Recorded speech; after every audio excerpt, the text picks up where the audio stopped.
If you watched my last video, you already know that I was in a moment. And what came out of that moment is something I want to go deeper with today because I think it's bigger than just me.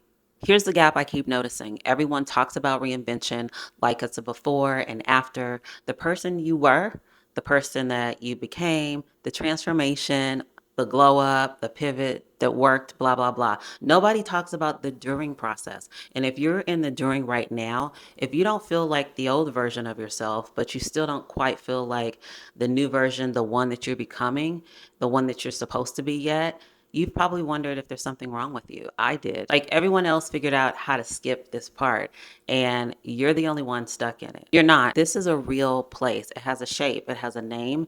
And today I'm going to give you a real name for it, language for it. By the end of this video, you're going to feel a lot less alone in what you're carrying. And you're going to have one concrete thing to hold on to when forward still feels too far away to see. What in between actually feels like. Let me just describe it first because I think that a lot of us have been walking around in this feeling without anyone really naming it accurately that matches how we feel. It feels like you're performing a version of yourself that just doesn't quite fit anymore.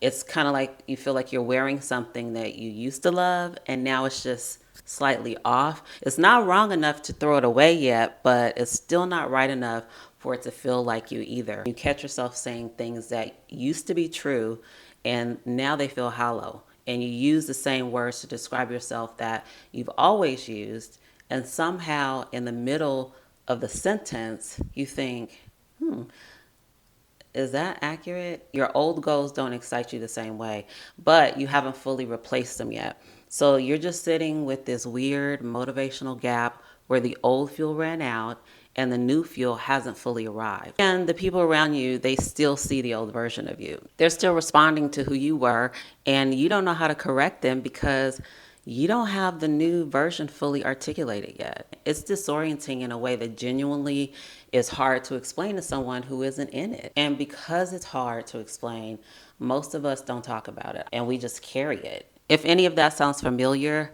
you're in the right place. This place isn't a malfunction. It's what transition actually looks like from the inside. Real quick, if we haven't met, my name is Maya. I go by Emmy Goodwin, and I make videos for women in their 50s, 60s, or even late 40s who are in the middle of reinventing themselves and need someone who's also doing it and is a work in progress to be honest about what that actually looks like and feels like.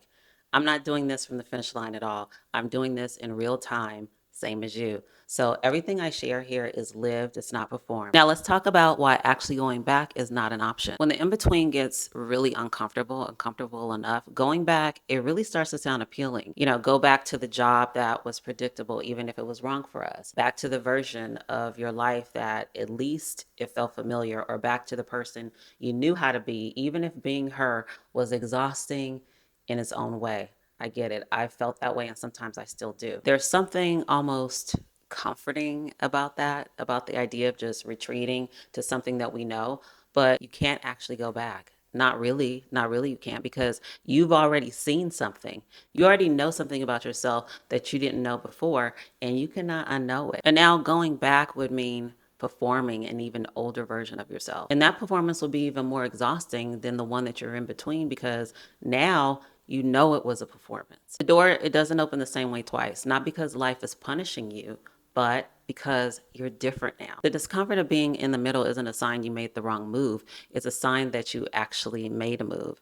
And moving, even when it's uncomfortable for us, even when we can't really see where we're going to land, it's the only direction that's actually available to you right now. And then we have this identity problem. Well, here's a way of thinking about it that really helped me. For a long time, when someone asked us who we were, we had an answer, right?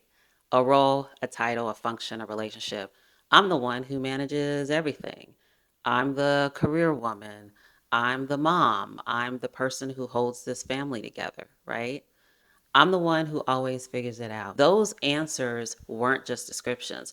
They bear a load. They held a lot of our sense of self up. They were the answers to the questions, well, what am I here for? And having that answer, even if it was heavy, it felt stable. When we start reinventing ourselves, we start removing some of those answers and the math stops working. It's not a dramatic identity crisis. It's actually quite quicker than that. It's more like the equation doesn't balance anymore, and we're in the process of finding the new variables. And that takes time. And what isn't said clearly enough, it's supposed to take time. The fact that you don't have the new equation yet, it doesn't mean something is wrong with you. It means you're doing the actual work of figuring out who you are when you're not defined by what or who you're doing it for. And that's one of the harder and more important things a person can do. So, why is all of this harder in our 50s, 60s, and even late 40s?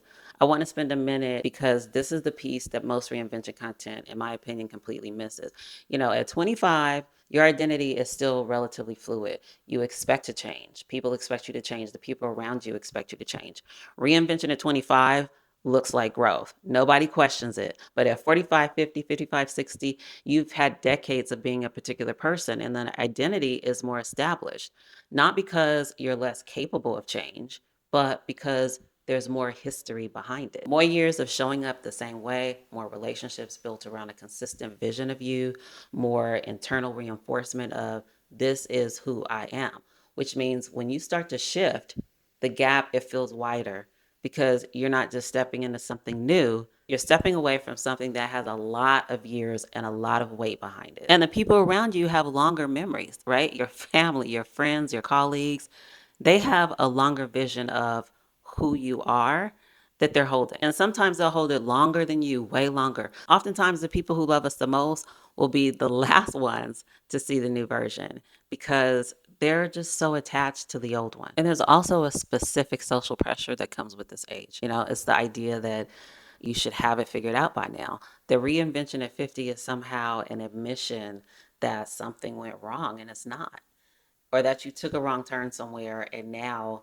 you're just scrambling. It doesn't mean that. It means something went real. It means that you got honest enough with yourself to stop pretending that a life that doesn't fit is one that you're going to keep wearing forever, over and over. And that takes courage to make that change, significantly more courage than just staying put. If this is landing for you and this is something that actually is giving language to something that you've been carrying, will you please do me the favor and like the video? It helps me out a great deal. And subscribe. Subscribe if you haven't already.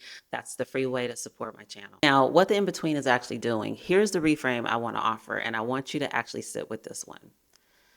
The in-between isn't empty time. It isn't wasted time. It isn't a failure to launch or a sign that you're behind or evidence that you don't have what it takes. That's not what it is.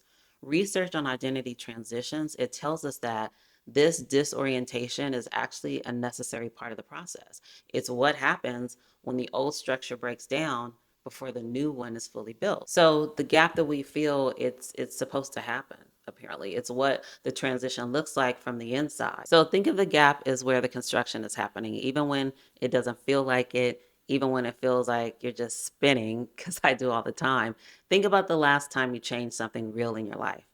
There was almost certainly a period in the middle where you could not see if it was going to work, right? Where you weren't sure that you made the right call or the decision, where the new thing hadn't proven itself yet and the old thing was already gone. And then at some point, not because you forced it and not because you finally got yourself together, something just clicked because you stayed on it long enough for the new version to take hold. That's not a strategy. That's just how this works. The in-between isn't the problem.